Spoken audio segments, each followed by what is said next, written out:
May is Mental Health Awareness Month, and I wanted to talk to you about what it takes to really level up and the mindsets that you need to create in order to become the type of person who can maintain and sustain healthy relationships.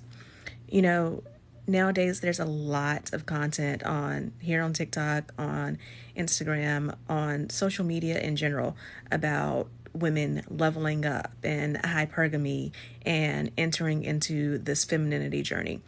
And to some extent, I think that that is great. A lot of us, because of how society is, like we just weren't taught what it means to be feminine.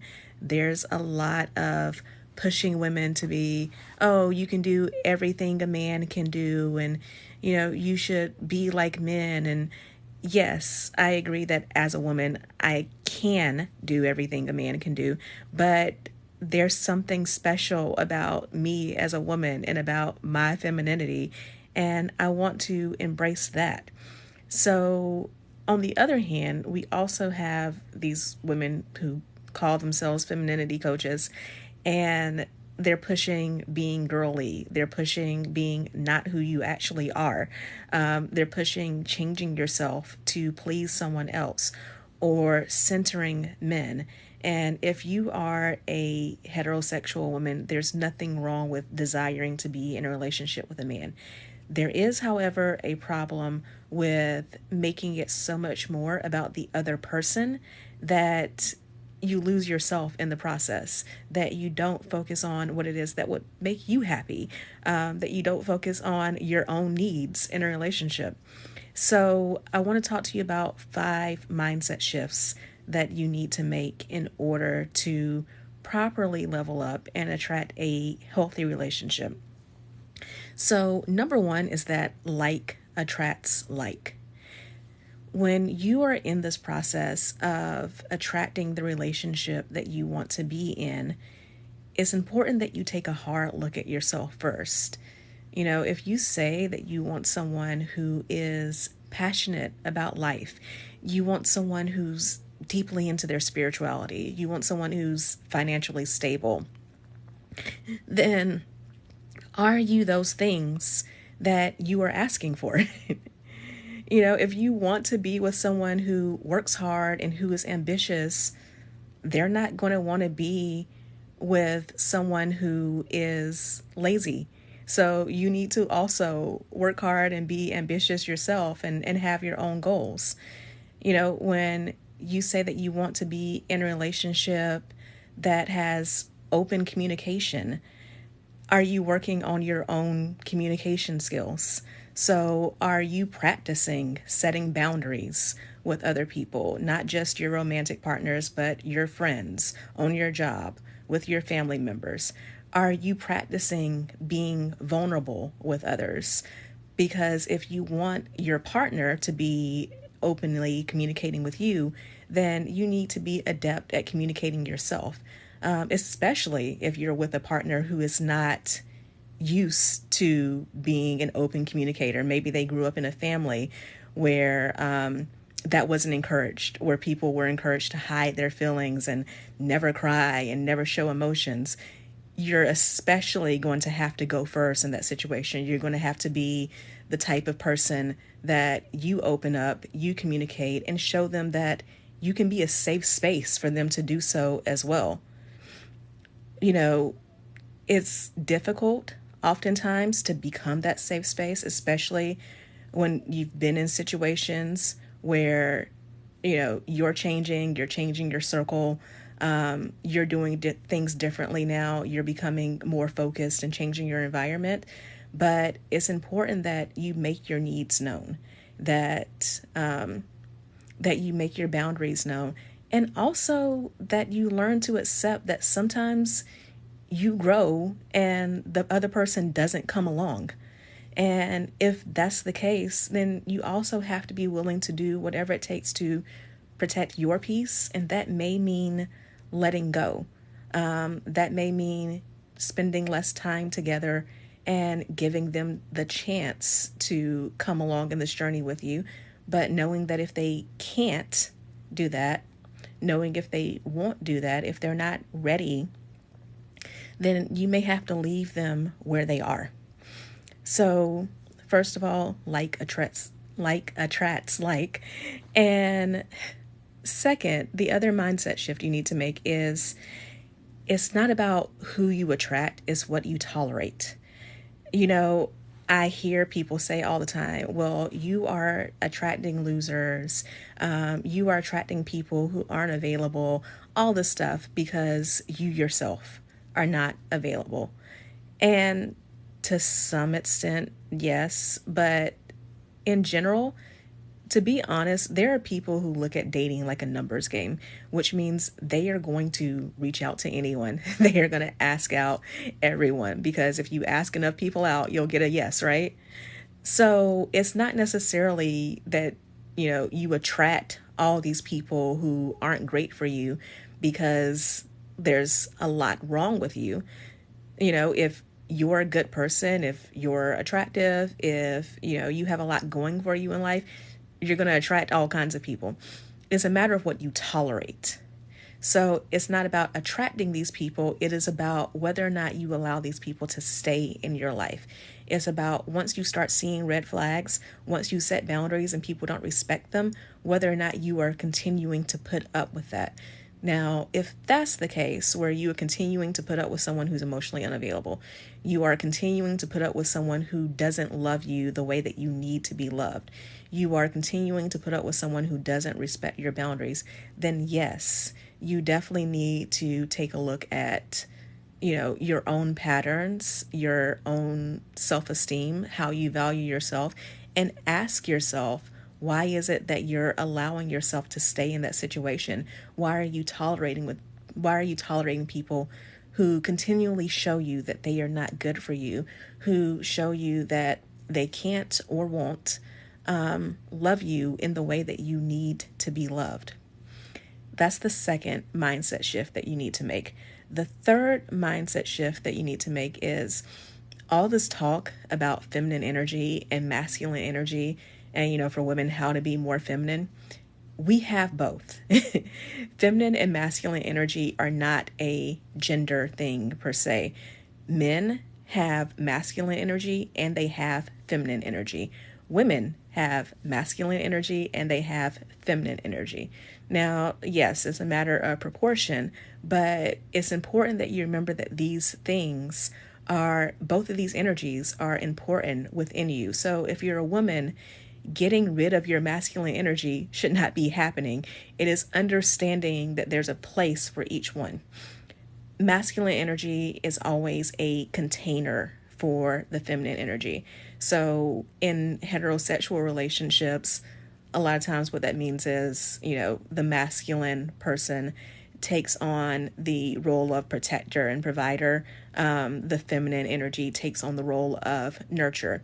Within yourself, though, so I talk to my clients a lot about discernment, and I fully believe that women's intuition is a thing. That's feminine energy.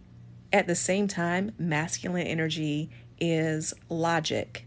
Once you have those hunches, once you have that intuition, that discernment is knowing what action to take afterwards. So you see these two energies go together. And it's important that you keep in mind that they go together.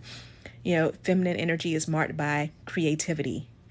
Masculine energy is taking that creativity and putting it into action, starting a project, or, coming up with ideas to get yourself promoted at work.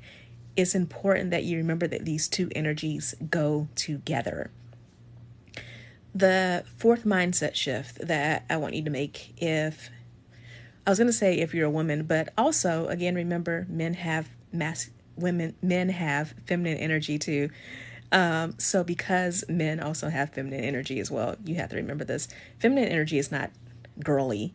One of my knocks on a lot of femininity coaches that you see on TikTok is this constant oh, you have to do your hair like this, you have to dress like this, you have to wear dresses and skirts all the time. And if these things make you feel better, then I say go for it.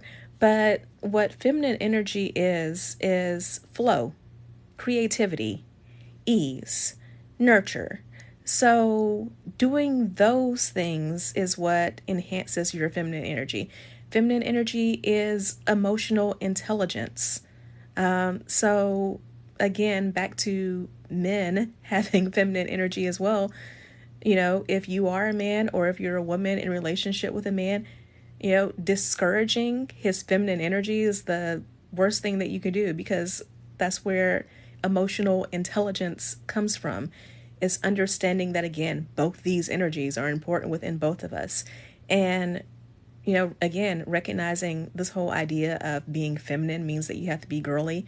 Like, I know women who are girly and they are also manipulative and they are controlling. There's nothing feminine about that. Feminine energy is about authenticity, being able to express yourself well.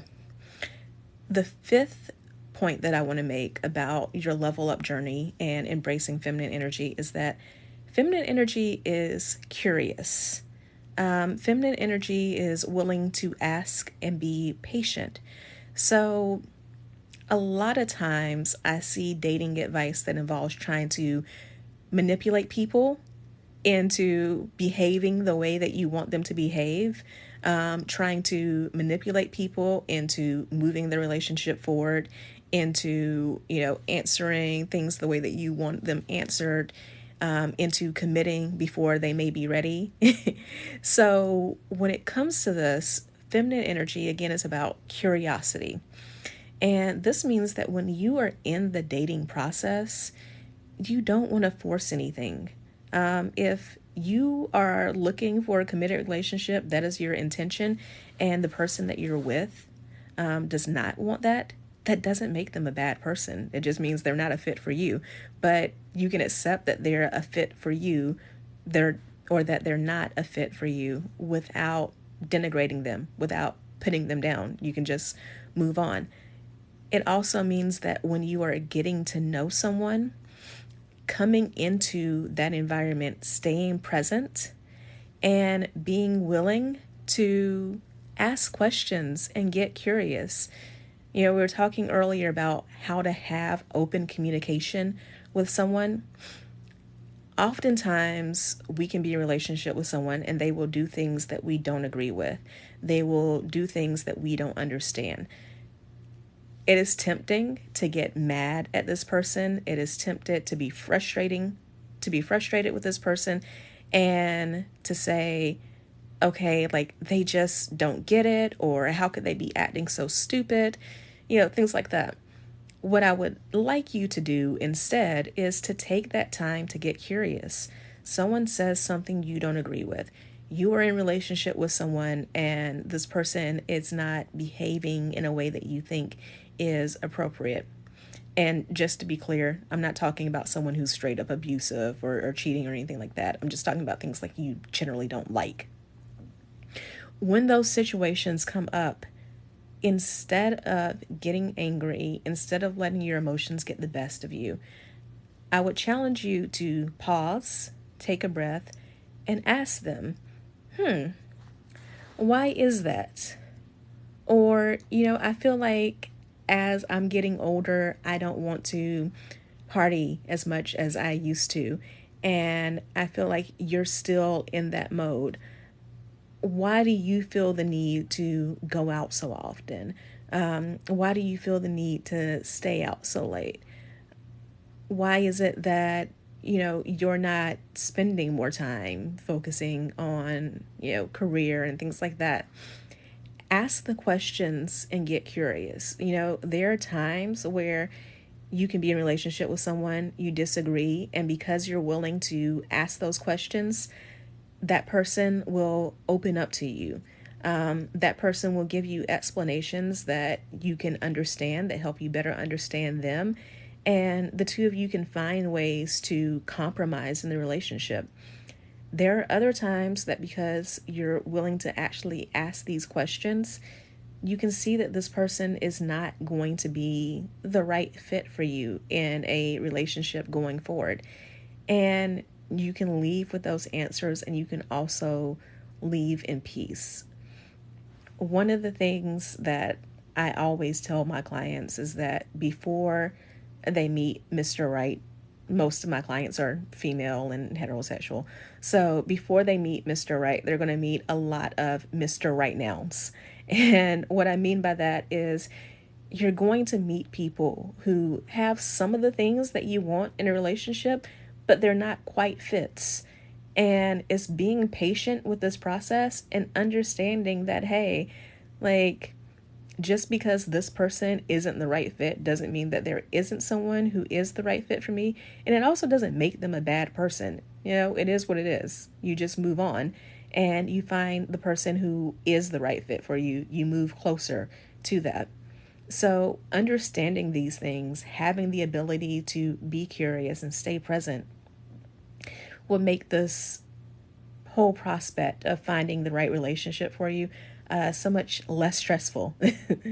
And, you know, that's what we want. Dating is about data collection, it's simply gathering enough information to find out whether or not this person is right to be in a relationship with you. And not taking that so personally will get you a long way in being able to find your right partner quickly.